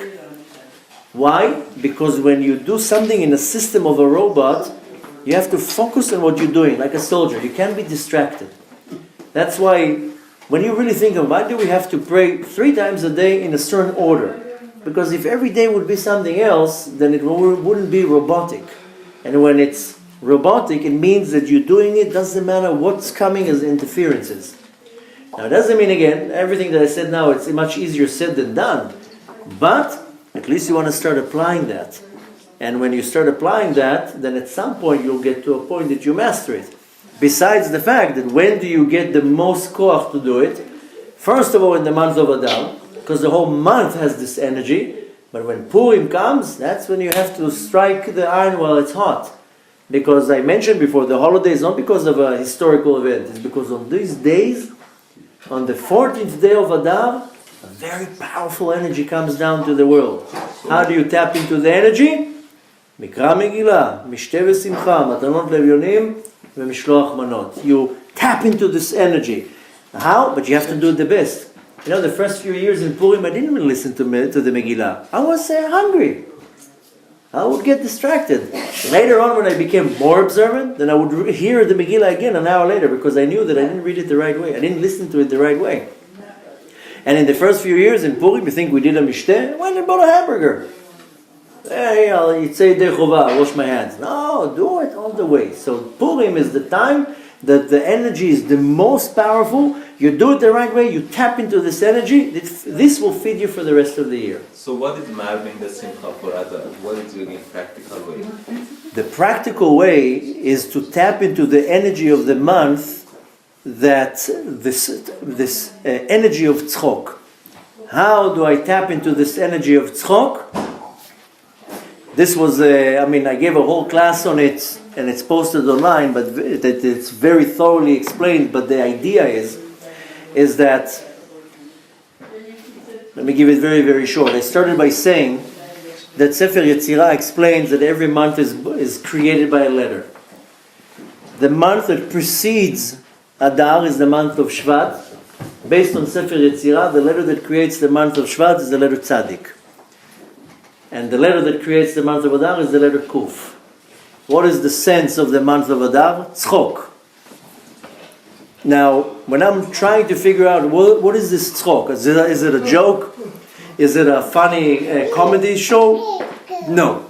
It's something that's coming from the depth of my soul. When I want to find out about anything in this world, you know where I go to? To the source. And what is the source? Only the Torah. Where is the first time that I find the concept of laughter in the Torah? With Yitzchak. Very good. First comes the angel to tell Avraham Avinu that he's going to have a baby. Avraham laughs. Sarah hears that. She laughs. A year later, Yitzchak is born. What does Sarah says? Tzchok asa li Elokim. Hashem brought laughter to me. And therefore, she calls him Yitzchak. Yud Tzachak. Now, you take the word tzachak, tzchok. Tzchok is tzachak. The first letter is tzadik. The last letter is kuf. The letter tzadik of Shvat, the letter kuf of Adar. That's already 2/3 of the root of the word tzachak. Now, very interestingly, who gave birth to Yitzchak? Sarah and Avraham, right? Sarah was how old when she gave birth? 90. 90. What's the numerical value of 90? Tzadik. How old was Avraham Avinu? Kuf. 100. When Tzadik and Kuf come together, they bring tzchok, laughter. So Yitzchak is the source of the laughter. Sarah kicked out of the house Ishmael and Agar. I don't want this guy. Oh, he's making jokes with my son. Ishmael was teaching Yitzchak how to break into bank accounts, hot wire cars, hack into a computer. He was teaching him all the bad things. Sarah says, no. He's bringing in the fake tzchok into my house. Now what is Yitzchak? What does Yitzchak stands for? Pachad Yitzchak. Yirah. Right? If you want to really bring out the real laughter, it's only about Yirat Shamayim. Which means on Adar, how do you marbim besimcha? You increase in Yirat Shamayim. You take the power of Yitzchak, the shores of Yitzchak, which is Gvura and Yirah, and you increase in Yirat Shamayim. Yitzchak was all about Yirah. The more you increase in your Yirat Shamayim, then you bring out to the surface the real tzchok. This is marbim besimcha. And you know where you increase Yirat Shamayim? Is with those little things that you really brush off and you don't really pay attention to. Little things. And you know, I'll give you examples, my own personal examples. You use it to your own examples. When I became observant, when you become observant, you Mr. Fanatic. And then, a year, 2 years later, you start giving yourself all sorts of discounts. So when I became observant, I was like sharp like a knife of the shochet. 5 years into to the observant world, you give up here, you give up here. So at some point, I started washing my hands with the cup in the bathroom. You're not allowed to wash your hands in the bathroom with a cup. So people say, okay, so I take the seat of the toilet off. So in my mind, I would constantly brush it off. I'm lazy to go now to the kitchen. Let me do it in the bathroom real quick. So the increasing of Yirat Shamayim is to come and says, no, go down. It will take you 40 seconds. Big deal. Wash in the kitchen of the sink. Now you come to the kitchen of the sink. Okay, so move all the cups. You can't wash on the cups. Now all these are the things that you're like, I call it the syndrome. Now when you're very particular on these little things, that's when you increase Yirat Shamayim. Because if you brush it off by saying, then where's your Yirat Shamayim? What, you only have Yirat Shamayim, God-fearing when it comes to Shabbat? Or to murder? Or to other things? Yirat Shamayim starts in the little things. Then you're able to really have Yirat Shamayim for big things. So you look in your life, the things that you brush off, you're not allowed to talk when you have tefillin in your head. You're not allowed even to have a distraction in your mind.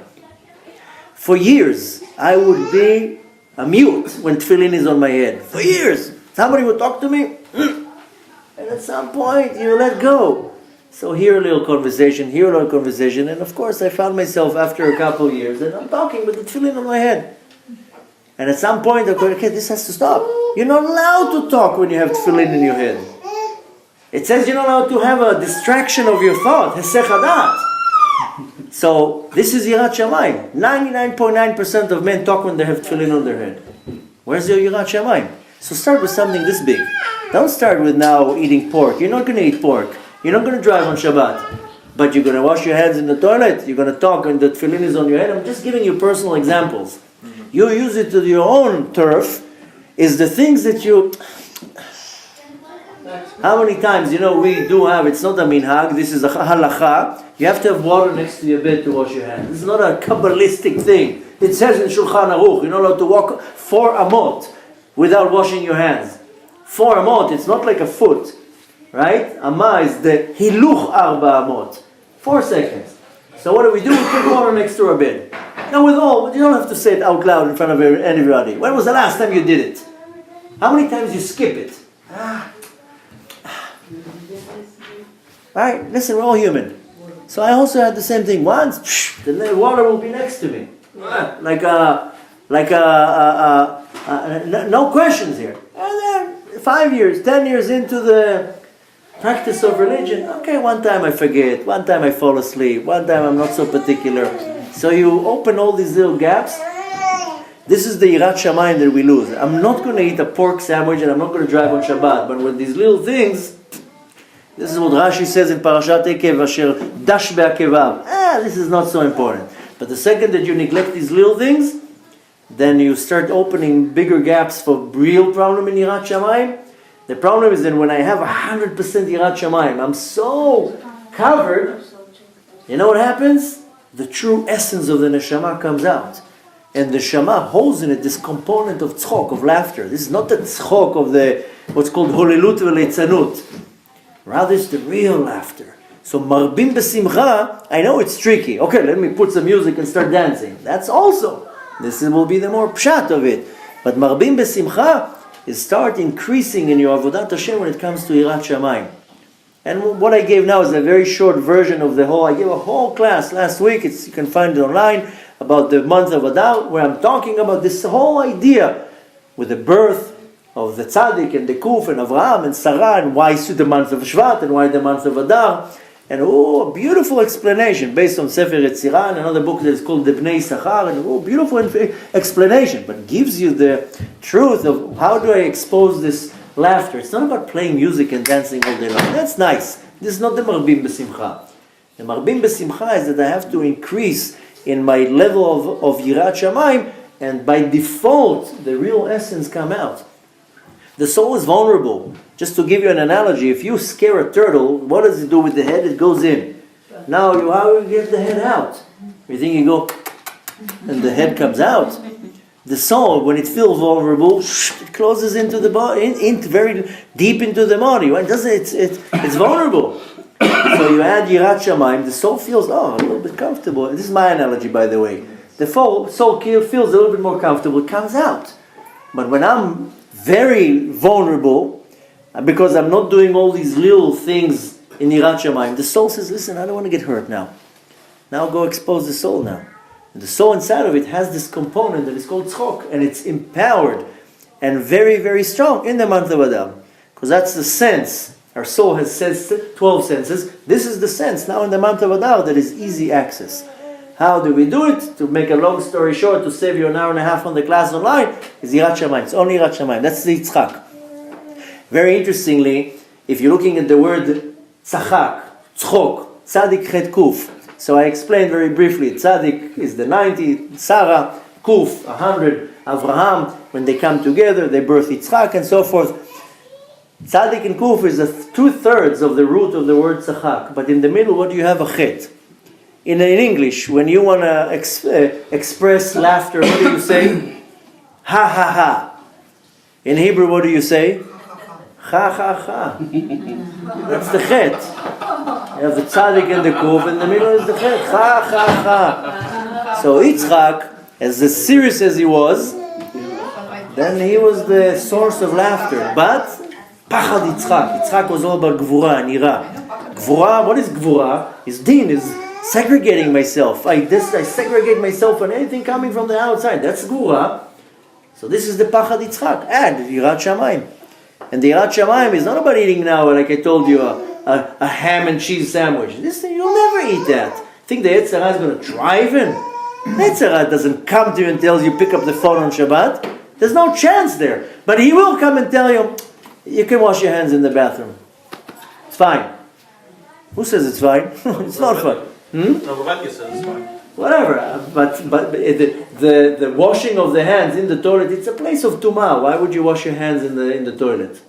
I'm just giving one example out of many. This is my example. You use your example, and there's so many different things where you brush off the little things. You know, the other day we were in the mikveh, so I see my son putting his shoes on, and he's a little boy, but nevertheless I tell him, why are you tying your right shoe first? You tie your left shoe first. So he does the same thing. It's not This is not an If it says in the Shulchan Aruch that you put your right shoe, and then you put your left shoe, and then you tie your left shoe, and then you tie your right shoe, then do we think it's a recommendation? It's so precise. It has to be so precise. Yeah? You know the famous story with the shoes? That's what I told my son.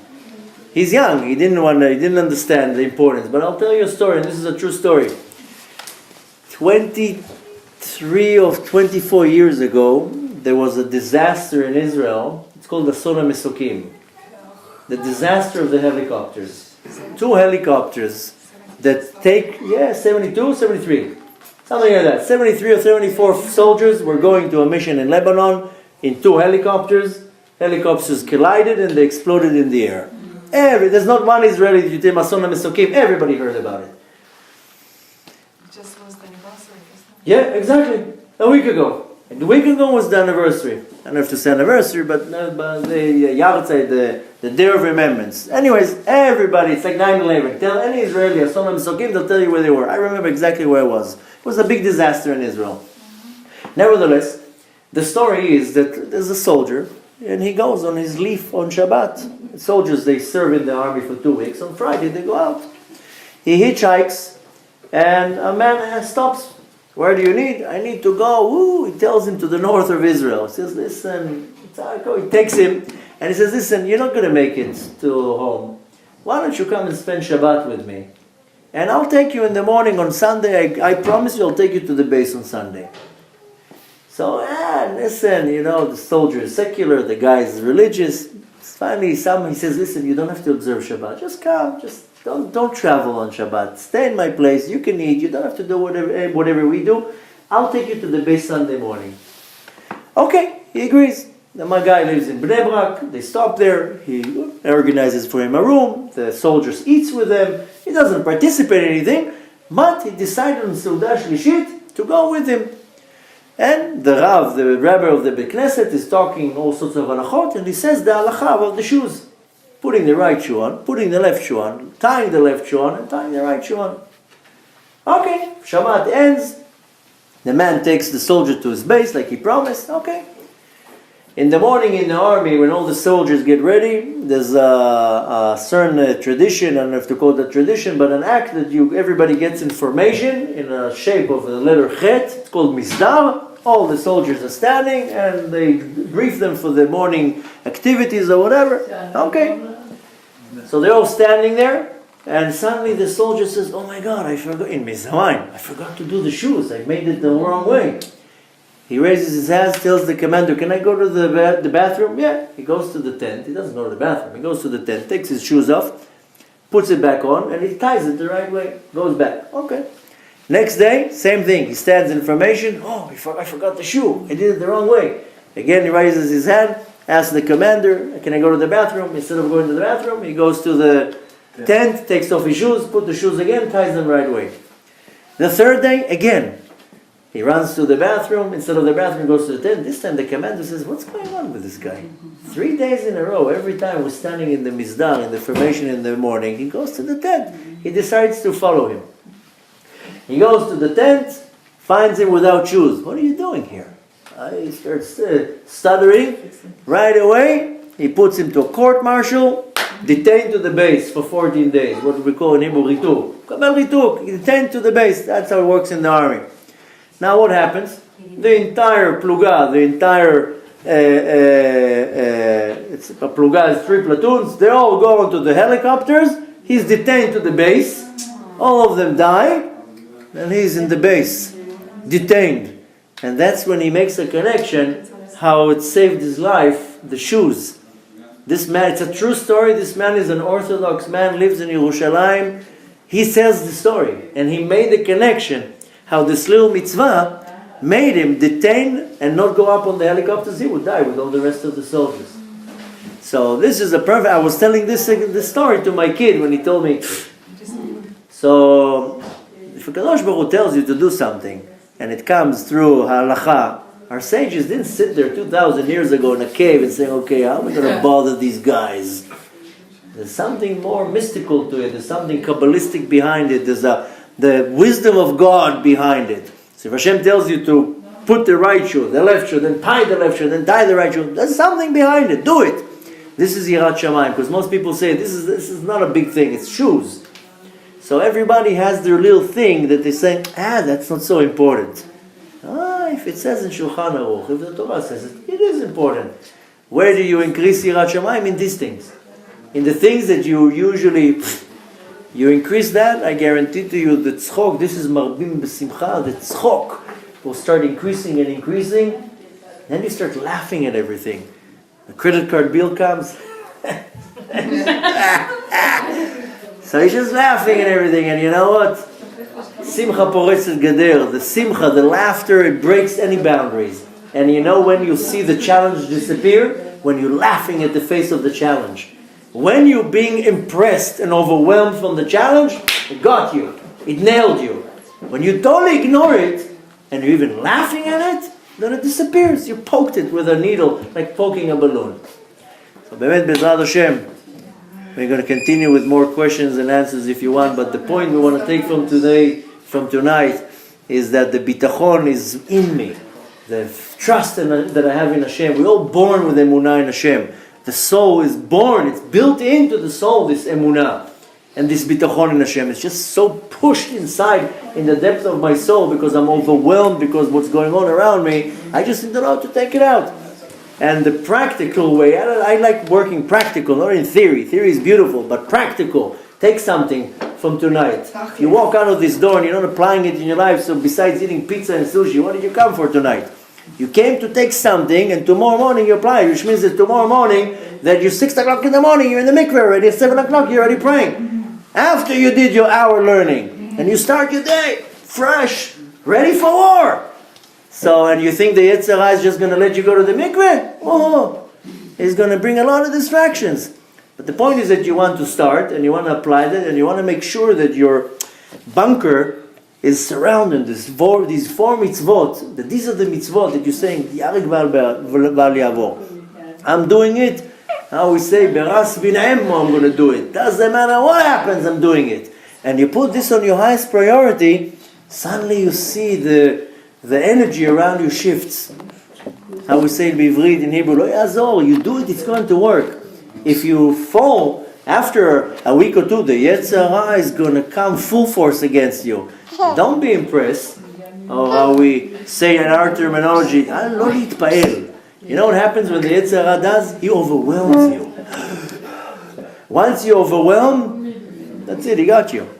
Lo Litpael, don't be overwhelmed. It's just a little bit of a show. You ignore it completely, it disappears. This is this fake reality that the Yetzer Hara is a master of deception. He's putting it in front of you, and you get so overwhelmed. Ignore it for the first time, and you'll see that nothing happens. Mezal Hashem, if we're able to really apply this into your life, I guarantee to you we're going to have a beautiful Purim. We're going to be able to see the Shekhinah dwelling in our own Mishkan. Mezal Hashem, we'll see happiness and health in our life, and Sorot Tovot, and Mezal Hashem.